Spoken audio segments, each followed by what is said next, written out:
Today, my guest is an interesting author, Boyd Morrison, and we will be talking to him about his new novel, The Ark, from Touchstone Books, a division of Simon & Schuster. Now, Boyd's got quite a story that we're going to get into. He's the author of 3 books, and his background is fascinating. He's got a BS in mechanical engineering. He worked with Lockheed on the Space Station Freedom Project at Johnson Space Center. He went to grad school and got a PhD in industrial engineering, and he went to work for RCA, where he designed electronic program guides for TVs and digital satellite systems, and he had a dream job that every man and boy would like to have, and he was with the Xbox Games Group at Microsoft. But even beyond that, in 2003, he became a Jeopardy champion. Can you believe it? And on top of it, this good-looking guy is an actor. Well, we're talking to him in Seattle, where he lives. Well, Boyd, welcome to the show. Thank you very much for having me. Well, that's quite a background, and reading your book, it's obvious to me that certainly all of that knowledge came together for this very exciting book. So let's start right out. The book, as I said, is called The Ark, a novel, and give my audience an overview of the story. Okay, well, my quick 2-line pitch is that a relic from Noah's Ark gives a religious fanatic and his followers a weapon that will let them recreate the effects of the biblical flood. And a former combat engineer named Tyler Locke and an archaeologist named Delara Kenner have 7 days to find the Ark and the secret hidden inside before it's used to wipe out civilization again. Wow. And each chapter has its own exciting elements, and that's what makes reading this book fun, and it does keep you on the edge of your seat. Okay, so what inspired you to write this story? Well, I've always been fascinated with stories about finding ancient relics, and when I was coming up with this story, I happened to be watching a TV documentary about the search for Noah's Ark and whether it could really exist or not still on the mountains of Ararat. And I tend to be a skeptic by nature because I'm an engineer, so I was thinking, well, how could that really exist? And then an idea just jumped into my head that maybe the reason we haven't found it for all of these years is because somebody has purposely hidden it because it hides a deadly secret. And I wanted to come up with a story that was still a plausible reason for the Ark to exist still 6,000 years later, but maybe not in a way that is meeting the conventional wisdom. Well, that was a terrific idea to do that. I mean, that's fascinating, and just coming up with that thought is brilliant, I think. Thank you. Now, how much did your professional background help you in doing the research?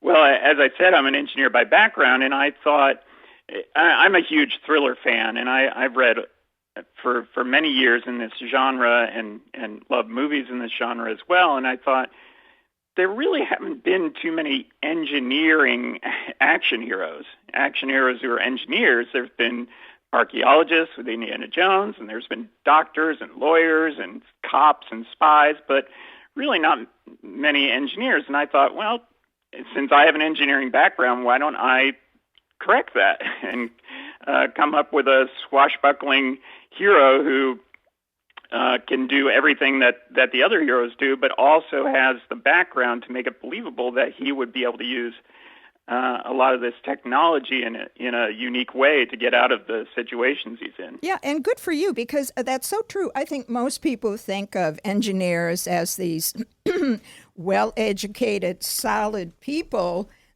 that really don't get excited or don't get involved in the stuff that you've got your hero involved in the book. So that, too, I think, was another great idea. Yeah, we tend to be the nerdy sidekicks rather than the heroes, and I wanted to change that. Well, I think you've done it in this book. Now, okay, you've had the background, so that helped. But obviously, with some of the stuff that you're discussing in the book, you had to do some more specific research for certain aspects of the book. And without giving too much away, because we don't want to ruin it for people, but what specific research did you find the most challenging? Well, as an example, towards the beginning of the book, and, this is just, terrible tragedy in the Gulf that happened with the exploding oil rig. But I feature my hero is trying to avoid an oil rig in the North Atlantic from blowing up. Very similar. And, when you're researching that, I did a lot of research online and with books, but I ran into trouble of how do I call somebody up and say, what would be the best way to blow up an oil rig?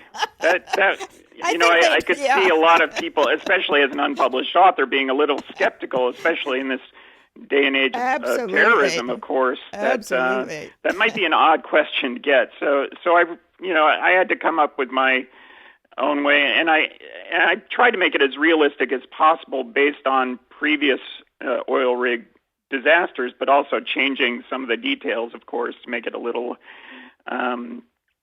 less scary. Mm-hmm. That somebody would actually do what I had, planned in the book. Yeah, you don't want a copycat person running around. Yeah, I think it would be very hard for somebody to do. I think so. What happens in my book? I think so. Hopefully too. That will not happen. Yeah.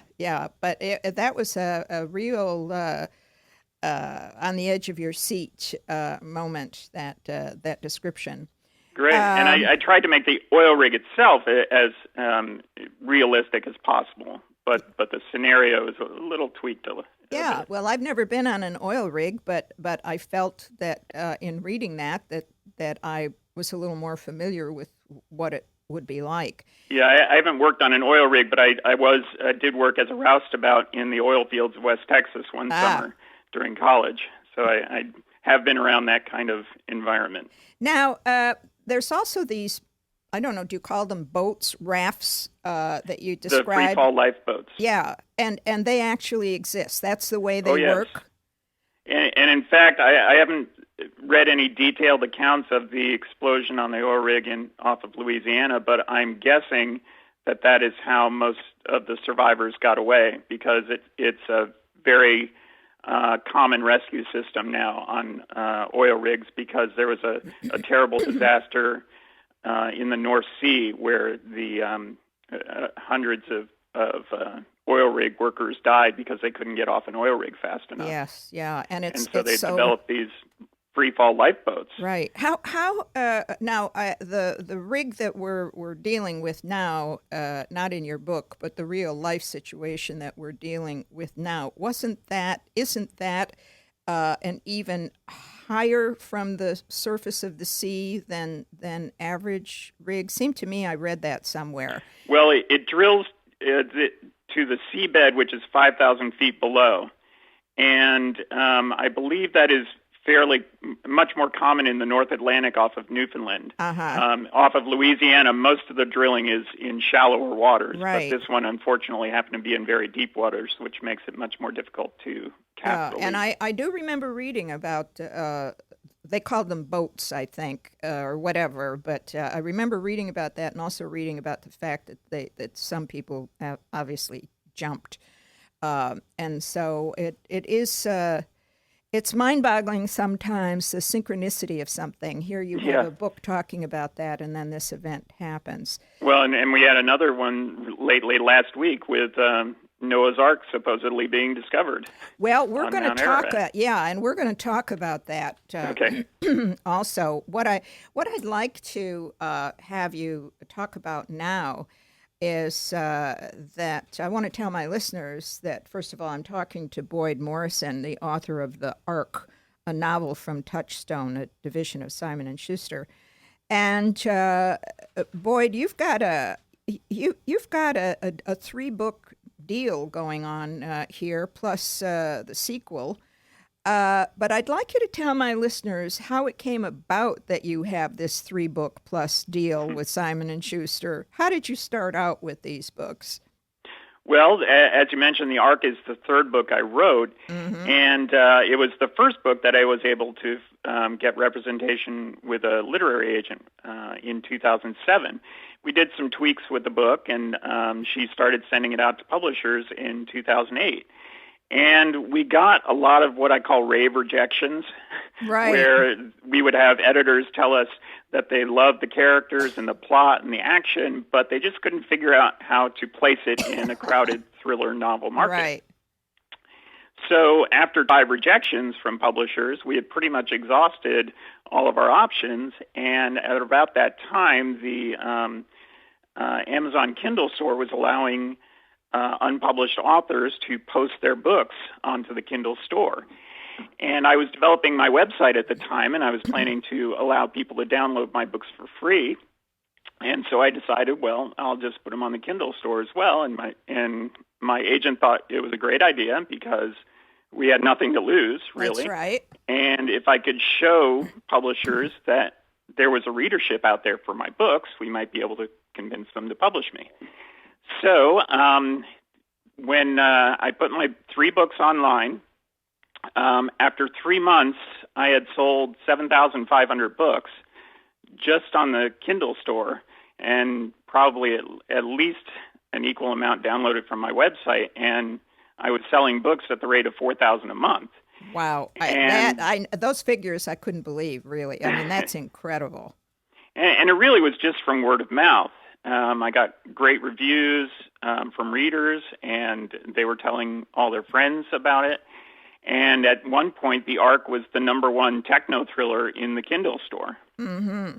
And because of that, my agent was able to take that information back to publishers, and Simon & Schuster signed me to a 4-book deal. And because of that, we were also able to sell The Ark into 15 foreign countries.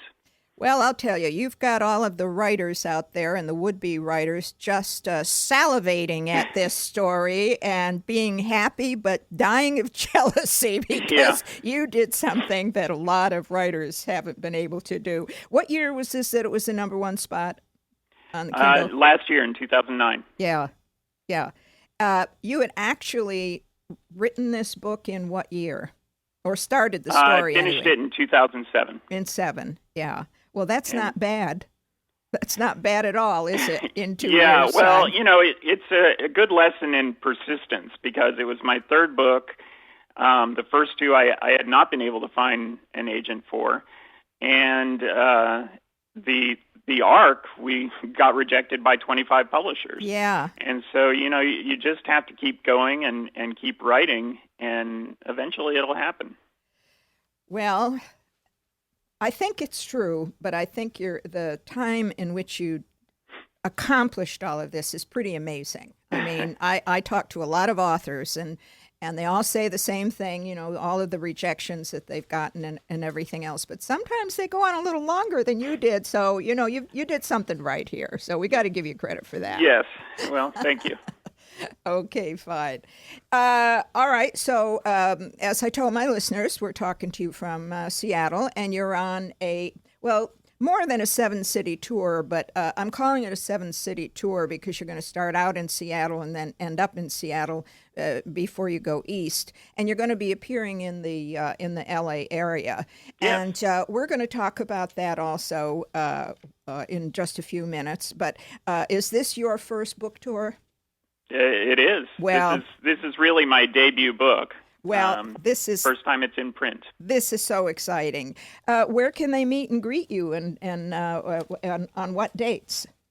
On Tuesday, May 18th, I will be at Vroman's in Pasadena at 7 p.m. And then the next day, on Wednesday, May 19th at 7:30 p.m., I will be at the Barnes & Noble in Encino. Right. I'm really looking forward to it. And people are pretty familiar. Certainly, Vroman's is very famous in this area. But for people out there, it is at 695 East Colorado Boulevard. They can call for information. And again, that's 7 to 9. And then Wednesday in Encino, the Barnes & Noble is on Ventura Boulevard in Encino, and that also is 7 to 9. And then you kind of travel around. You go to Colorado, Texas, Arizona, and then you go back to Seattle, and then come July, you're heading off to good old New York. That's going to be exciting. Yeah. Yeah, I'm really looking and then forward to back to Seattle. You had mentioned briefly about the fact that the book is being released overseas. How many countries is the book going to be released in? Well, we're in 15 foreign markets, but because places like the UK include many different countries. In fact, the book's already on sale in Australia and New Zealand. Oh, it is? Uh-huh. Yeah, and it's going on sale in the UK in August and in Germany in June, and the Spanish worldwide rights have been claimed, so it's going to be on sale in Spain and all the countries of Latin and South America. Well, now, is that exciting or not? Oh yeah, it's very exciting. Oh boy, you've got a lot of firsts. It's amazing. Here. Yeah, it's really great. Have you gotten any feedback on how the book is doing in Australia? My publisher there is very pleased with how well it's done, and they're really excited about the launch coming up in the UK. I bet they are. That's great. Now, you also mentioned briefly, and I wanted to hold off in talking about that until now, that there have been some claims in the media. Someone is making a claim that the Ark has been found. Do you have any more details on that you can share with us? Well, I don't know if this was something that was done in anticipation of my book launch, but I don't have any personal knowledge of their discovery. I've seen what they've shown so far. I'll have to see a little more evidence before I buy their claim. Well, who is it? Is it just a regular person or an archaeologist? And are they American? Or who is it that's saying these things? It's a Hong Kong-based evangelical group that is interested in finding Noah's Ark. Right. So they've been searching for it, and they say they have found it with a few photos and some bits of wood and rope. They say they are 99.9% sure they have found it. My goodness. Yeah, they have not released the location. No, I would think they say not. they want to protect it. And they haven't shown any exterior photos of what they've found. So I think I'll need to see a little more evidence. Yeah, well, I think we all would like to see more evidence. I mean, stranger things have happened, I guess. But do they say whether or not they're eventually going to tell people, or is this something that they're going to keep secret forever to protect the Ark? They say they're trying to get protection for the area from UNESCO, which I think is a world body that protects archaeological finds. Uh-huh. So, I think we'll hear more once we get some independent verification of what they have found. Right, and I'm surprised that, of course, I did see a program on, I don't know, it was probably National Geographic or one of those things, not so long ago, about the search for the Ark. But I'm surprised that these recent claims haven't been spread around a little more on TV and in the paper. And either I've missed it or they're just not talking. Yeah, well, I've seen it in quite a few places. Time magazine had a story on it, and the thing is that these kinds of claims come up every few years. I guess they do. And they've, up till now, have all turned out to be hoaxes or mistakes about what they've really found. When was this in Time magazine? Well, I saw it online. I have not seen it in the magazine itself yet, but I haven't got my latest But I mean, issue. how long ago was this? It was in the weekly newsletter I get in my email from Time magazine last week. Just last week. Yep. Well, okay, everybody out there, you follow this, and my goodness, let's wait and see. But yeah, we'll see if we'll see if there's anything that is related to my theory of what the Ark is, and what the flood is. Yeah, well, I'm sure you have a lot of personal interest in that. That's for certain. I think this would be a good time to mention your website because it's a great website. I want you to talk about it a little bit. But first of all, tell everyone out there what the website is. It's www.boydmorrison.com. And that's BOYD as in David for those listening, and MORRISON. Now, I mentioned to you during the break that I thought this was a great website, but it's loaded with information. And as I told you, I wish more authors would create websites like this. And I'd like you to repeat your response, what you had to say to me. Let my audience know your thoughts on why you did it this way. Well, from the beginning in this process, I've always wanted to make writing thriller novels my career. And as part of that, I thought developing a website is a good way to get myself out there and project myself as a professional in the field. And I think it just helps people to feel like, yeah, he's really putting an effort into this. This isn't just something he's doing as a hobby. Yeah, he's not playing. And as you said, it helped to sell books. And that's the whole idea for people having a website. Very briefly, would you just mention a couple of your favorite authors that inspired you to write fiction, particularly this genre? Well, one of the books that really got me interested in writing in this genre is Raise the Titanic by Clive Cussler. Oh, It's been one of my favorites for many years. And I really enjoy the level of scientific detail that Michael Crichton put into his books, and made them seem like they really could happen if this one interesting scientific breakthrough had happened. Yeah. And I have a lot of friends now who I'm lucky to call them friends who I've been reading for years. And luckily enough, they were generous with their time and giving me blurbs for my books, which was great. Well, and that always helps too. Now, have you started the sequel yet? That's going to feature the protagonist of the hero engineer Tyler Locke. Yes, I'm working on it now. He will be sucked into another globe-spanning adventure, trying to find an ancient artifact, and while preventing a major disaster at the same time. Wow. What's your deadline on that? Do you have a deadline that you've got to turn this it coming in? fall.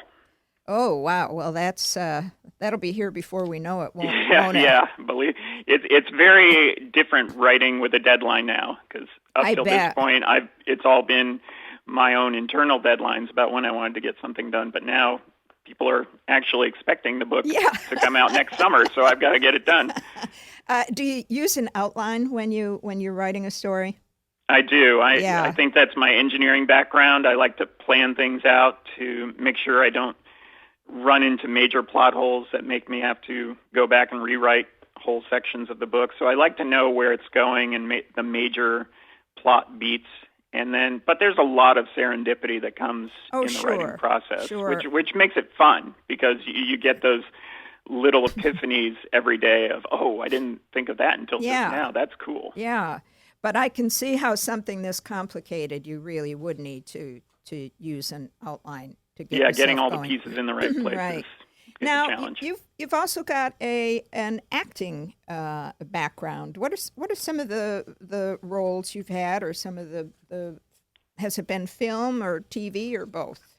I've done some independent film around here, just small film, and then I'm in fact doing a play right now. We are doing Rumors by Neil Simon. Oh, great. It's a lot of fun. It's a hilarious play, and we finish up right before I leave on my book tour. So the timing was perfect. But I wish it was going to be there when I'm there visiting Seattle, but maybe I'll see you. It's a fun play, and I've done plays like Noises Off and Importance of Being Earnest and Barefoot in the Park. It's a lot different than writing, because I get to go up in front of people and get that immediate feedback and collaborate with really talented people rather than just sitting in front of a computer all by myself.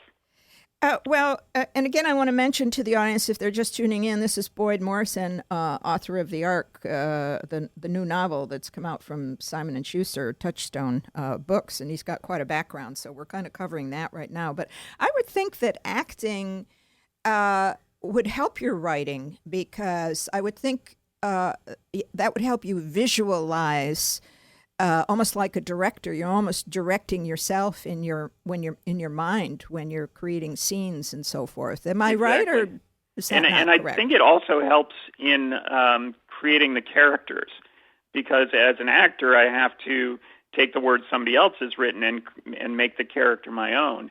And with writing, you have to be all the characters in your book. And so I think they complement each other. I've learned things from my writing that I use in my acting, and vice versa. Yeah, I bet. So I think it's they're very complementary activities. Well, I think the last thing that I really want to talk to you about is the fact that in 2003 you became a Jeopardy champion. Yes. Now, okay, I suppose with your background, you've got all of this information in your computer brain, and it made sense to do it. But how did that all come about? Well, like many of the good things that have happened in my life, my wife was the one who got me into it. Really? She was watching TV one night and saw that they were doing a local tryout for Jeopardy, and she knew I had been interested in trying out for it and being on the show at some point. So she said, "Well, why don't you go while they're here?" And so I did, and took the test and qualified. And they said they may call me in the next year, but they called me 2 weeks later and said, "We want you to come down to L.A. and film." And it just happened to be that my wife could come and be in the audience, and we had a great time. I bet you did, but you must have done great on that interview and the test questions. Obviously, or they wouldn't have called you back in 2 weeks. Well, they say you have to get 35 out of the 50 questions on the test correct to qualify, and they don't tell you your grade. So right. It's possible I got 36 right. Right. How much did you actually win? I won about $12,000. Well, that's not bad either. No. Did you do something special with that $12,000? Yeah, we paid down part of my wife's medical school loans. Oh, that's a good use of it. She was the one who helped me get to this point where I could write full time. I thought it was only fair to return the favor by paying that off. Yeah, she was very, very supported, and you had this great deal going where she was going to attend med school, and so you helped her out with that, and then she paid back when it was time for you to become a novelist. That is really great. Yeah, it was a great trade-off. Yeah. Well, Boyd, I'll tell you, this book is really a fun book to read, and it kind of, as I said earlier, keeps you on the edge of your seat. And the sad fact that the oil rig situation has occurred, and now somebody's claiming the Ark, makes it even more meaningful. So I do hope you'll come back to talk to me about another book, and I'm afraid we're out of time, but I'd like to have you come back and let me talk to you. Oh, I would be happy to. This has been great. Oh, thank you very much for having me. You're very welcome, and I'm glad you had a good time with it.